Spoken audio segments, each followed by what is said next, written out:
I don't want to get too much into my job because it's heady stuff, and I could take up thousands of words just explaining a fraction of it. And it's words a lot of people aren't even going to understand, and I don't have much time left. So let me just say I'm a scientist, and for the last 12 years, I've been on a small team that's working to prove the existence of other dimensions, worlds that lie next to our own. Last month we had a major breakthrough, but I'm starting to think that we didn't discover exactly what I thought we did. I think we discovered something else, something terrible. My name is Richard Smith, and I'm pretty sure I've had a hand in dooming the entire planet. I was on top of the world just 24 days ago, and now I sit in a lockdown lab that I'm never going to leave, listening to my own blood drip steadily onto the ground, knowing there's no hope for me. I'm going lightheaded. It's hard to put thoughts into words as I sit here at this terminal, but I have to warn you all. I have to tell you all what's coming. Dr. Melanie Friel is my boss. Was my boss. She's dead now, lying out in the hall, a jagged gash across her throat. She was a genius. You've never heard of her, but people like me idolized her. Getting to work with her was a dream come true. Under her supervision, 5 of us spent years building and perfecting and powering up a gateway. If you were to look at the machine, you wouldn't think it was anything special. It's just a big silver half ring built into a wide platform, like something out of a low-budget sci-fi movie. Wires and cables running this way and that, powered by massive generators. That was one of our biggest obstacles, simply forcing enough power into the ring to turn the damn thing on. It took 2 years just to figure that out. But we did it. And last month we finally thought we had it right. We all gathered around the machine. We were going to turn it on right at 8 p.m. We had all sacrificed so much in this life, this project. It was all consuming. My girlfriend left me years ago, and I have no children. 40 with no one to miss me. Not that it matters. There won't be anyone left to miss me soon. My stomach is on fire. The cut is so deep it feels like my innards are going to spill out at any moment.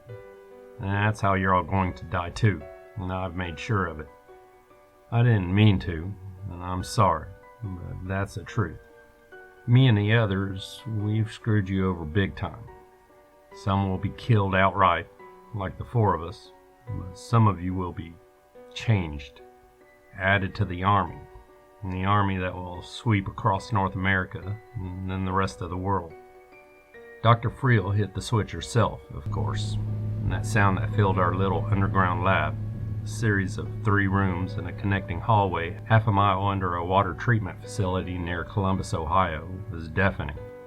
We couldn't hear each other cheer, but we all cheered just the same, because we had done it.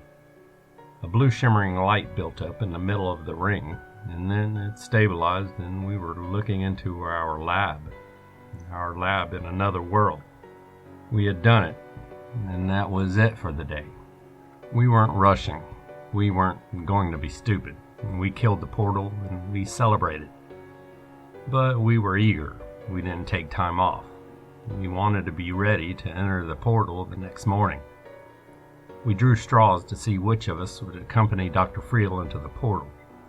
2 of us were going, and 3 of us would stay behind. I drew the long straw. I was going to get to be one of the first people to step into another world. We dressed in something I can best describe as hazmat suits. We didn't know what the other world would be like, so we were cautious. We had oxygen tanks on our backs. The suits were airtight. I stood next to Dr. Friel as the ring was powered up again. We were tethered to our world, so we could be pulled back in, and we were taking no chances. The blue light built up, shivered, and settled. Dr. Friel and I took each other's hand. We stepped inside.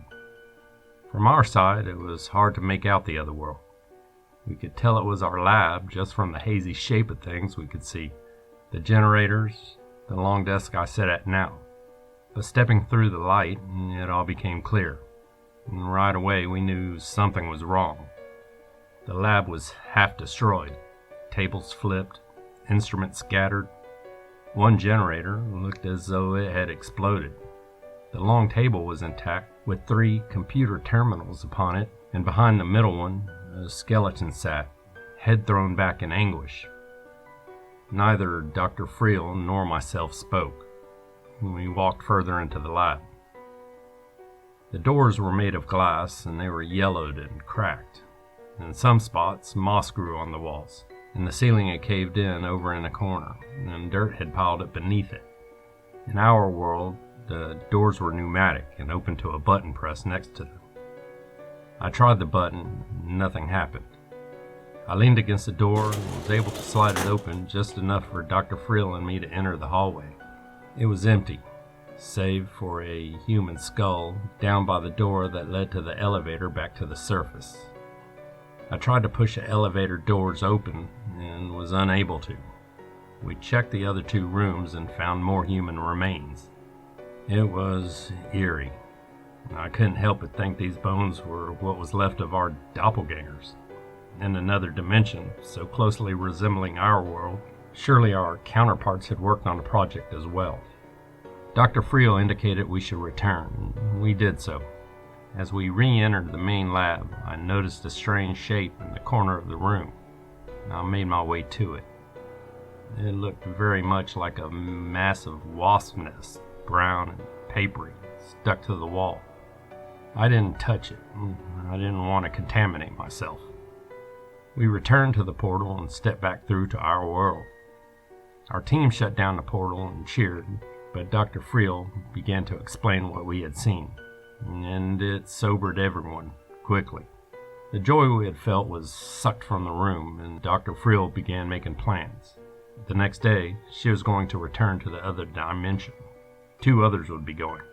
I would stay behind this time, and I was glad for that. I felt uneasy. I hadn't liked what I had seen. The next day, I watched as my 3 companions ventured forth through the portal once more. They were gone for some time. Dr. Harris had stayed behind with me. He was older, jovial, and everyone loved him. He died in my arms last month. We worked hard to keep the generators going in their absence.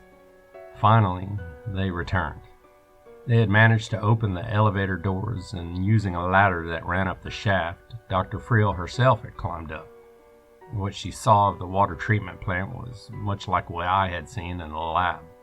Overgrown, ruined, skeletal remains. She had looked out of a window and seen a barren landscape. Usually it was lush and green, with the thick wood across the street. The trees had been burned away. Dr. Liu, a brilliant young woman, had taken a close look at the skeleton at the terminal and found evidence of an old break that had healed in the tibia. I didn't tell anyone that I had broken that bone when I was 17 in a car crash. But when she said it, chills ran through me. That was another world version of me at that computer. The realization was almost too horrific for my mind to comprehend. The next day, Dr. Harris and I entered the other world. We had to find out what had happened. We had to find some clue that we had missed the first 2 trips.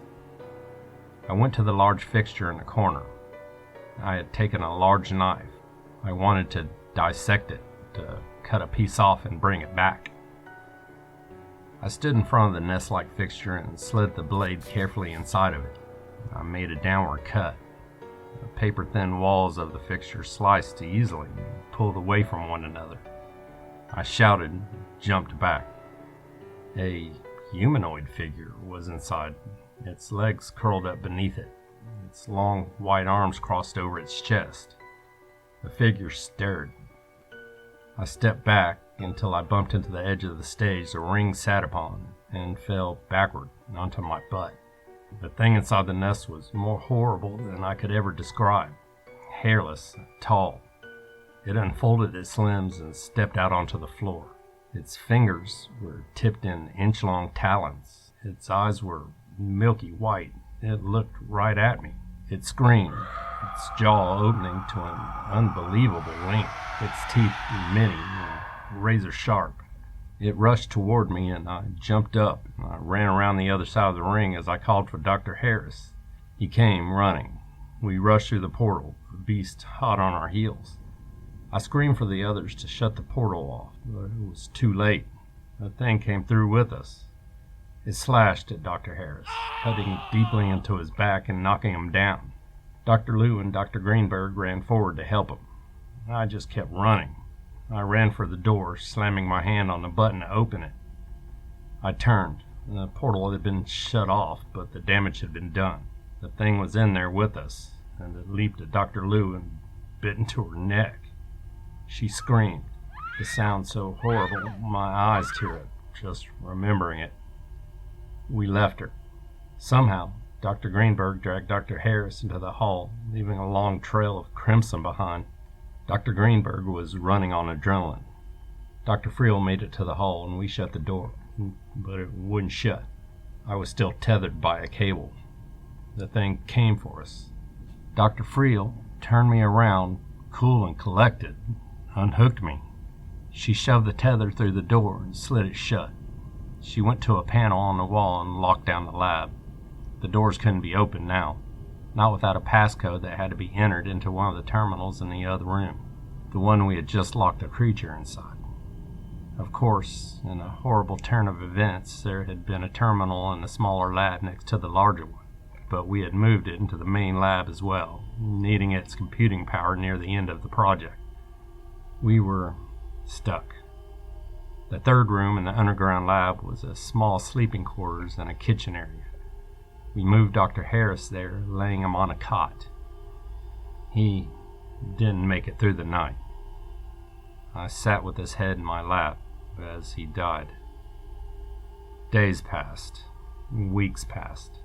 We ate our food. We prayed that help would come. Without those terminals, we had no contact with the outside world, and few people knew we were down there anyway. Yesterday evening, Dr. Greenberg called Dr. Friel and me from the hall. We went out to join him. He was standing at the glass door. A creature was near the ring, sitting on its haunches, but Dr. Liu was standing right at the door.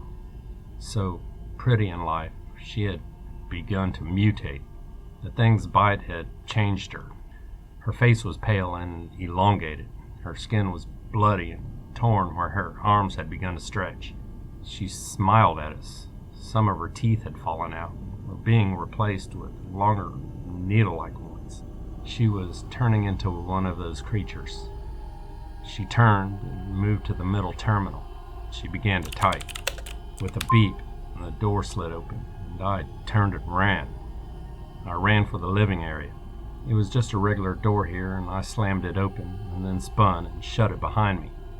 I heard Dr. Friel scream in the hall. I leaned against the door. My heart was pounding.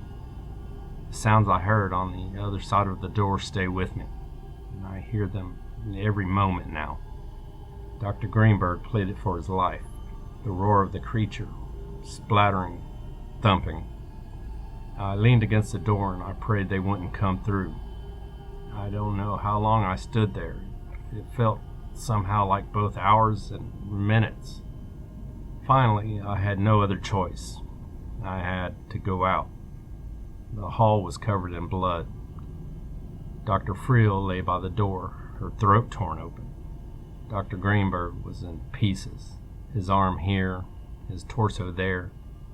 I turned and looked to the elevator.